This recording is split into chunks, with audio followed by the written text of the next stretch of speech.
Great, thank you. Nice to join everyone. It's nice to be a part of a group again, and seeing other faces that I don't see every day is a great thing. So excited to be here. I kind of wanted to start by just briefly discussing Disability Cocoon, kind of who we are, how it started, and then get into some of the tech resources that we're pulling together. So I actually started in this field as a DSP, working part-time while I was attending university, and kind of fell in love with the field, graduated, ended up working for a residential provider as a director for several years, and then was lucky enough in 2006 to join a group of tech guys and create one of the country's first remote support companies called Rest Assured. As the executive director of that company, remote supports were a brand new thing in 2006. And a big part of my job was to go out and work with state Medicaid agencies and DD divisions, meeting with families and teams and service providers and service coordinators, trying to do a couple of things. One, push policy and the regulatory environment in the right direction towards that, new remote support type of service. But the other thing that we were really doing at that time was trying to change people's perceptions of technology and let them know the benefits of technology and let them know that this remote support service thing was not a scary thing. So, doing that for several years, from 2006 until 2018, I realized that as an industry, and when I say industry, I'm talking about everybody involved, that there is this big cultural change that has to occur in line with the regulatory and policy things. And I was sitting at my desk one day and I realized, there are entities out there that are doing this. You've got the Coleman Institute, you've got your AT Act programs, but there really isn't anybody that's kind of pulling all of the amazing tech together into one spot, and creating a resource that people can go and discover and learn. And that was honestly the genesis of Disability Cocoon. And I will kind of show you here, kind of to give you an example of what Disability Cocoon is. I did create Disability Cocoon in 2018 to just basically be a resource to the disability community. And when I say disability community, I'm really mostly talking about states, regulators, funders, but service providers, service coordinators, families, self-advocates, and people with disabilities themselves. Our goal initially was just to pull all of the amazing tech that we were seeing together in one place and to make it as easy as possible for people to discover and learn. The other side of that coin, so that's kind of one group that we're serving, is that disability community. The other side of the coin is all of these amazing tech solutions that are being created. And there are a lot being created, especially on the aging side of the aisle. It's a big market. A lot of money is being pumped into there, and a lot of new and amazing things are being created. And I wanted to entice those tech companies to also pay attention to people with intellectual and developmental disabilities and realize that their tech would also work to serve that population because the needs are very similar. So that was our goal, is to bring the tech community together with the disability community to create a place where people can discover and learn and get tips on how to implement technology, with the overarching goal of Disability Cocoon just being a catalyst for technology in the field. So what we have done over the last year and a half is to pull together a variety of different resources, and I'm going to kind of scroll down here so you can see some of the things that we're actually doing right now. We have organized all of the resources into kind of three different buckets: the Discover bucket, the Learn bucket, and the Implement bucket. So on the discovery side, we are really just trying to help people find what's out there. One of the main ways that we do that is we host weekly webinars that we call Tech Huddles, where we invite a new company on every single week to do a demo, to talk about their tech, and really how it's used to support people with disabilities. And a key piece of that is, what are the outcomes for that person? So that's another big thing of what we're really trying to do, is take this confusing mess of tech and this feeling that people have to have this, some sort of tech knowledge to be able to do tech for people with disabilities. We're trying to make these companies focus their solutions on the desired outcomes of the person, so that it's easy for those people to say, hey, if I'm looking for help with meds, I can find these types of solutions. So tech huddles are one of the ways we do that. We do a newsletter. We do lots of lots of stuff on social media. The other part that we're doing is the learn, right? So the company Disability Cocoon was started 100% self-funded, and I am by no means independently wealthy. But what we did is I knew that I could run a bunch of different conferences, bringing all of this tech together to quickly infuse some capital into Disability Cocoon so that we could do the other things, and also bringing those solutions to people across the country. So we do hold regional conferences that we call Tech Fests. We did 8 of them in the first year, which was a little crazy. I doubt we'll do that many again.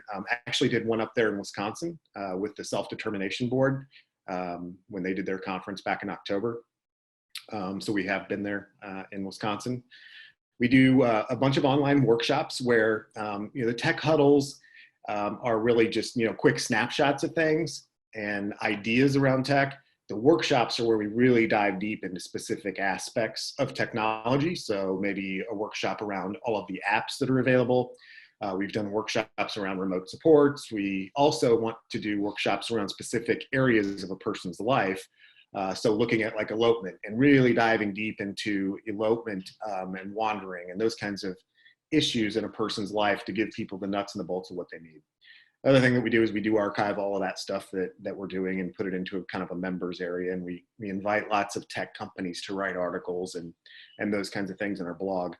A couple of things that we are trying to launch is, one is this Ask an Expert thing, which you can kind of see here down at the bottom of this is just the Disability Cocoon website, where if somebody's sitting in a team meeting and there's a service coordinator and a parent and the individual and the team,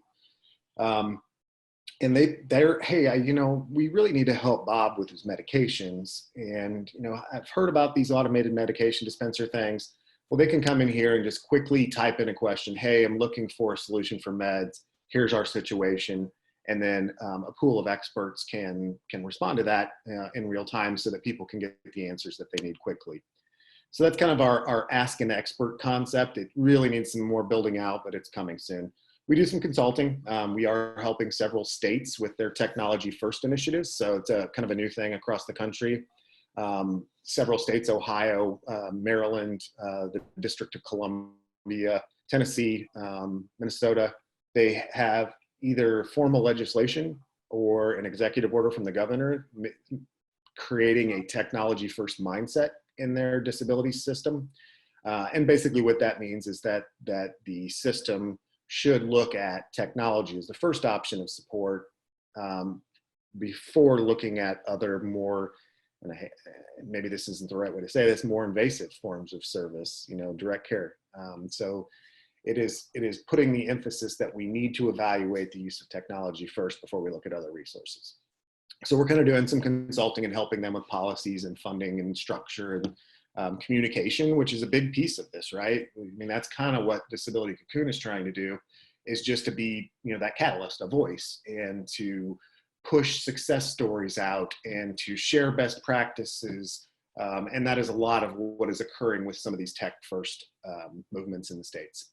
And then we do some one-off trainings and projects. So, we don't just stick to this. We are actually coordinating a grant in Sedgwick County, Kansas, which is the Wichita area.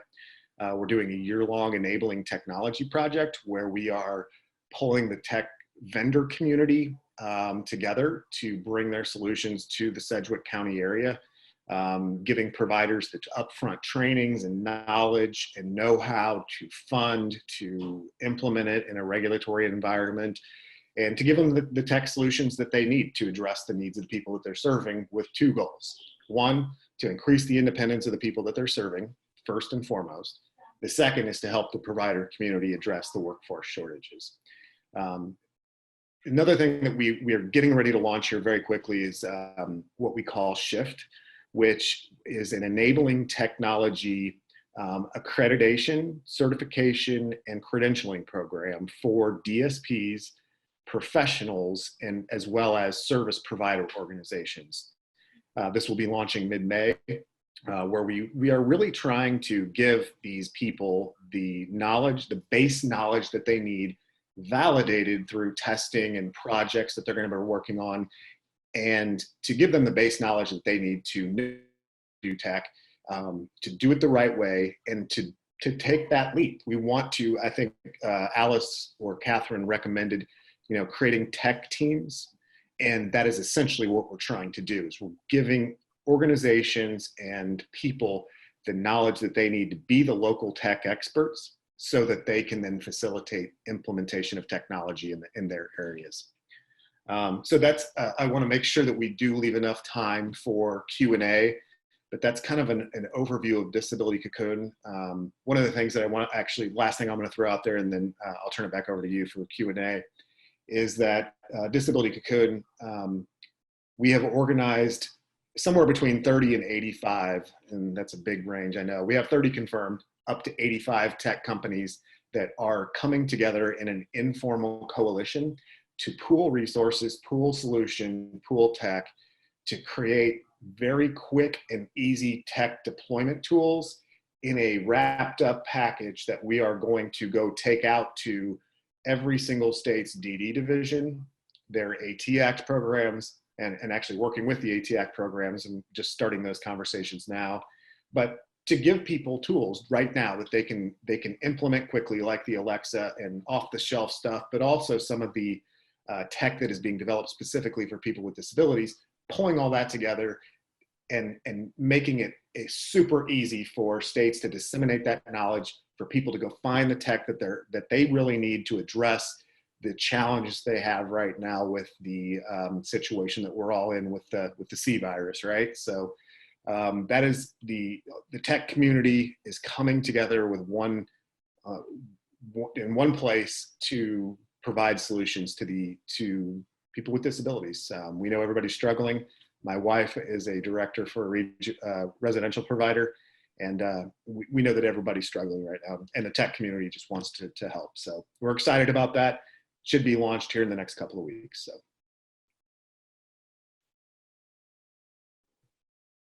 Thank you very much, Dustin, and for throwing out to the audience some really good tools that you've developed, where they can go to find the tech that they need, to find the technical assistance that they need. And we actually have 2 questions directly for you. So before I go to the broader Q&A, so the first question for you from Carol Saros is if anyone can join the tech huddles.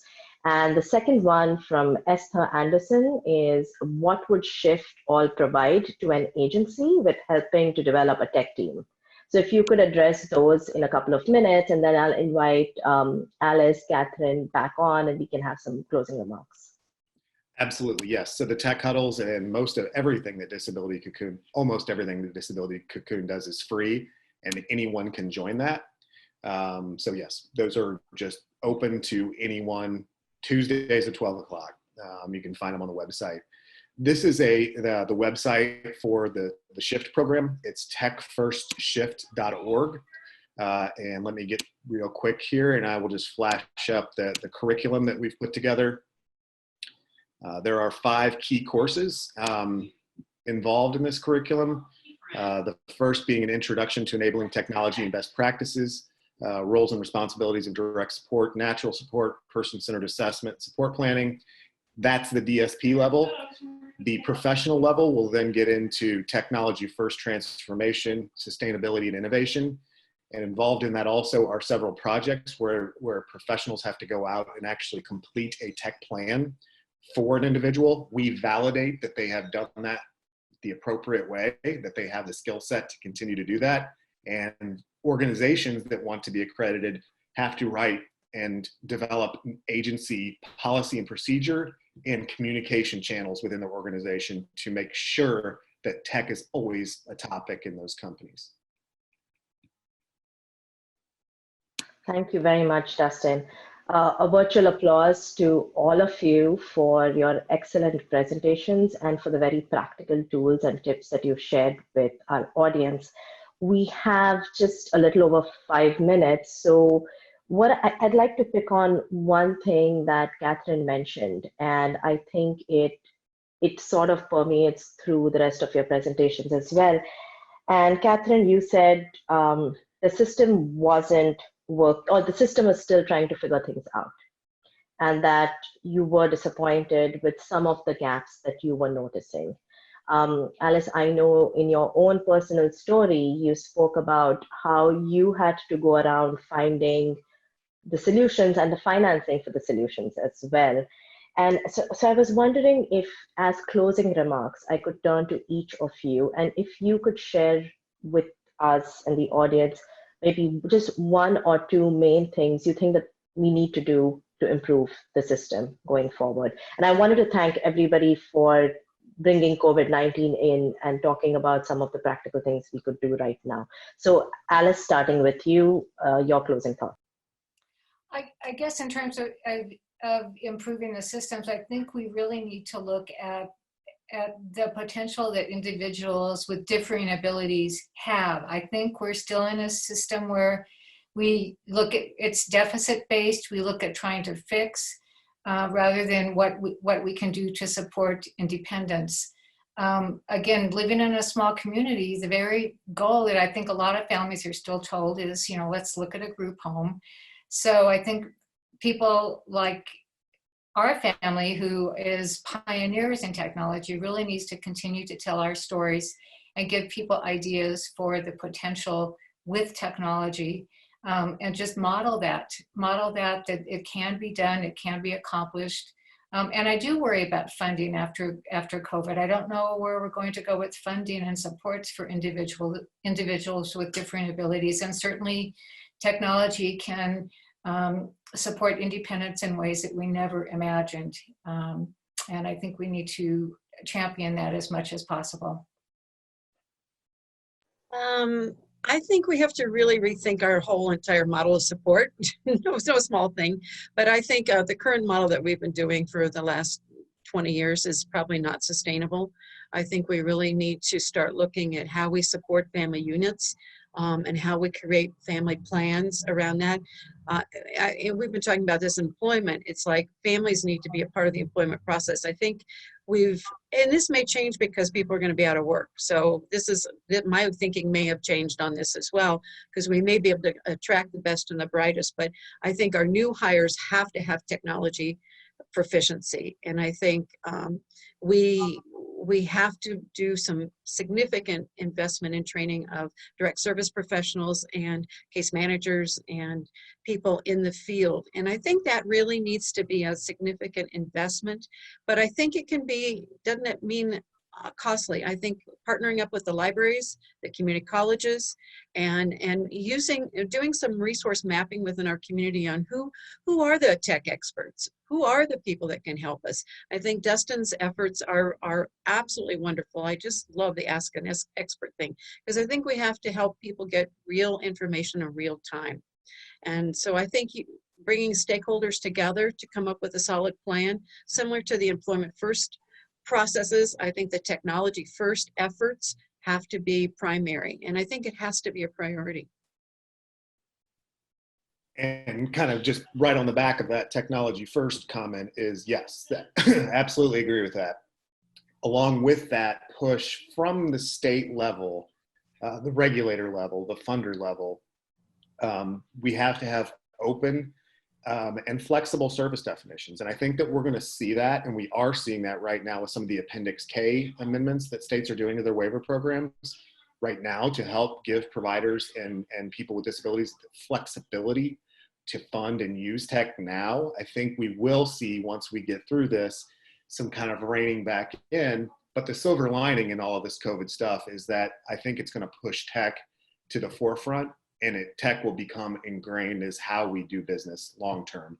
And the other tip that I would say is that each of you that are out there, be the local tech champ within your community, be the advocate, start sharing, start the success stories, and it has to happen in your bubble of influence. So create ways that people can communicate and share and be the local tech champ. Wonderful. We are right on time. And so on that note, just wishing everybody good health, stay safe, and thanks again to all our panelists.